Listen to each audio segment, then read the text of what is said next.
out at UBA now, which maybe should have happened a while ago, or he would have wanted it to happen a while ago. But the timing just like always screwed him over. What do Mm. you think he'll do next other than go get his grandpa? Mm. It'll be interesting to see exactly what Daniel does next. I really admire Daniel doing what he did, and I think it really sort of relates to the COVID experience. Did I just is that a phrase already, or did I just coin that? The COVID experience.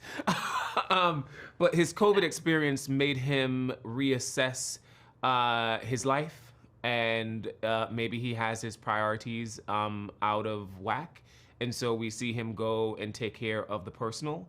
And as I've seen occur with other people and have occurred within my own life, that I'm really hoping that whatever happens with Daniel, that we get to see that he approaches the world with a new sense of hierarchy about what's important for him, and maybe some of the stress that he placed on himself to prove himself at UBA, or specifically at TMS, that maybe hopefully Mhm. that melts away and he finds out that he's destined for even greater things.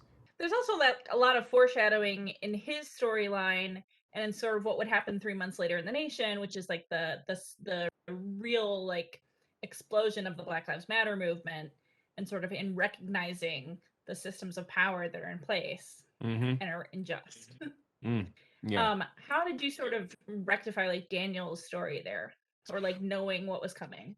Well, I think, as a person during the pandemic, who's always been a person, I've always been a person who's been vocal about, representation mattering, and, what's happening in terms of systemic racism. But during this time of COVID, I had to go back and do even more research and more deep dives about what was going on. And I found that there were so many Daniels out there, right? That there were so many journalists and all this amazing literature out there that was evolving our conversation about systemic oppression, right? How do you even have a conversation about that when you're fighting for being recognized and being seen without just talking about your relationship to whiteness? It's a very, very difficult and challenging thing to approach. And what I like about what Daniel is doing is that we're seeing that he is one of those harbingers.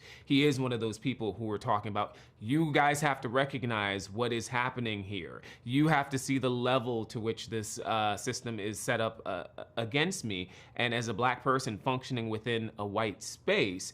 And I think what happens 3 months later really just sort of opens that up, and we have this not just a national conversation, but an international conversation about race.